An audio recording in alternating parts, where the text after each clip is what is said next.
en fait, c'est un projet global de transformation du système d'information qui s'inscrit évidemment dans un schéma directeur de système d'information qui va s'étaler jusqu'en 2029, fin 2029, et qui est composé de 14 projets majeurs que l'on a identifiés.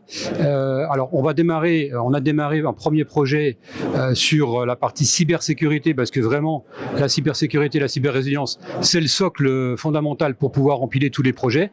Donc, c'est l'achat d'un SOC et d'un SIEM externalisé.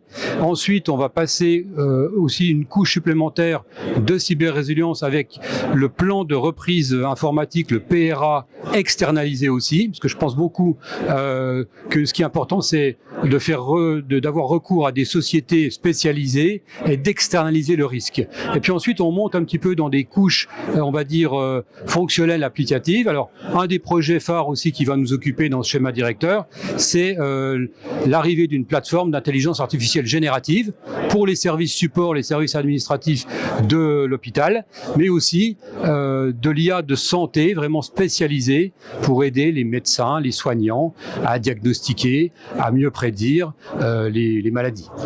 Donc ça, ce sont des exemples. Alors, je ne vais pas citer les 14 projets. Il y a évidemment aussi la gestion de la donnée, les entrepôts de données de santé connectés, une tour de contrôle hospitalière pour piloter en temps réel l'activité de l'hôpital, de la même façon que un système de gestion d'aéroport a une tour de contrôle pour savoir quand il y a des retards avec les avions, etc. C'est la même chose dans un hôpital. Voilà, ce genre de projet que l'on va mener, donc qui nécessite beaucoup d'énergie. Les moyens, évidemment, pour transformer le système d'information d'un hôpital et mettre à niveau le SI, évidemment, il faut des moyens financiers, des moyens de fonctionnement, d'investissement, des moyens en personnel, en RH. Donc, on recrute. Je suis en train de recruter un ingénieur data. J'ai recruté un ingénieur cybersécurité il y a quelques mois, un chef de projet numérique supplémentaire. Donc voilà, il faut quand même une équipe, une ossature présente. Donc la DSI de l'ICL, elle est composée d'une vingtaine de personnes pour administrer un petit peu tous les projets classiques d'une DSI. Et puis il faut pouvoir investir, pouvoir acheter les solutions de SOC, les solutions d'IAG, les migrations de logiciels métiers, ce genre de choses. Il faut pouvoir investir. Donc ça nécessite plusieurs millions d'euros. Et dans le système de la santé, on a la possibilité d'avoir des programmes nationaux. Et aussi, on a eu la chance de pouvoir lancer des programmes type FEDER pour être aidé en termes de financement. Alors, les partenariats, évidemment, c'est de trouver les bonnes sociétés, les bons prestataires. Donc, il faut les challenger parce que, voilà. Et puis, il faut, autant que faire se peut, c'est ce que j'essaie de faire, c'est d'utiliser des solutions souveraines, des solutions françaises.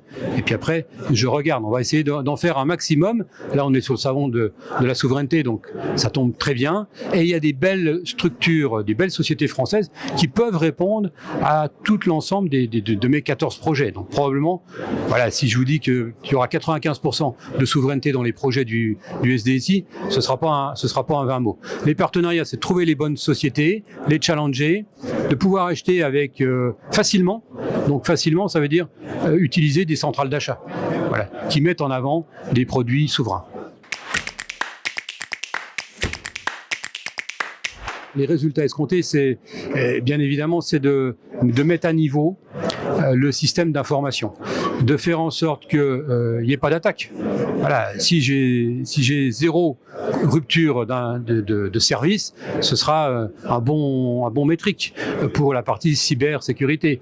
La donnée, le projet d'entrepôt de données de santé connecté, ça va être de comment je valorise ma donnée, comment je nettoie ma donnée, comment je la structure, comment je pilote l'hôpital, comment je fais en sorte que des patients soient inclus dans des essais cliniques. Voilà. Et puis l'indicateur suprême, on va dire celui qui est au-dessus de tout, c'est pourquoi on fait tout ça, pourquoi il y a un système d'information.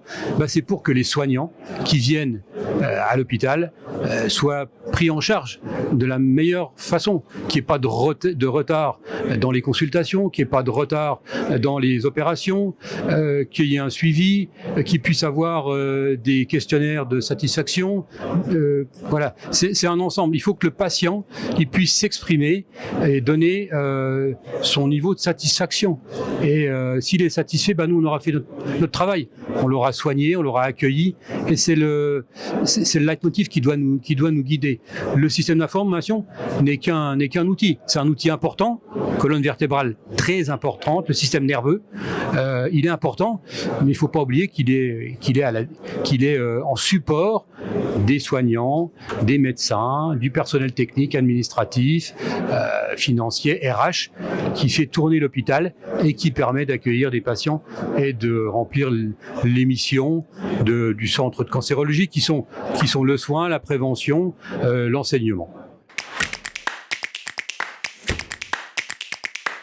Ce qu'il faut, c'est pas partir tout de suite prendre un projet par-ci, par-là. Il faut établir sa feuille de route. Il faut établir son schéma directeur, son SDSI. Il faut se faire accompagner si on n'est pas prêt, si on n'est pas mûr là-dessus, par des cabinets de conseil. Il y en a pléthore sur le marché. Et ensuite, il faut échanger avec la direction générale, avec les directions métiers, avec le COMEX. Il faut expliquer ce qu'on veut faire, la trajectoire, la vision et la stratégie dans laquelle on veut emmener le système d'information de l'hôpital. Quand tout le monde autour de la table comprend où vous voulez aller, c'est plus facile.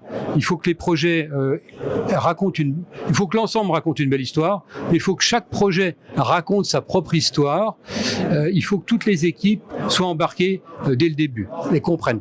La pire erreur, c'est de prendre un projet, de le démarrer, de dire voilà, j'ai gravi l'Everest, j'ai planté le drapeau, mais finalement je suis le DSI, je l'ai fait tout seul, je suis content, mais finalement il n'y a personne qui suit derrière. Donc non, il faut que c'est toute une dynamique à mettre en place. L'accompagnement, il faut penser aux utilisateurs, aux collaborateurs de l'hôpital.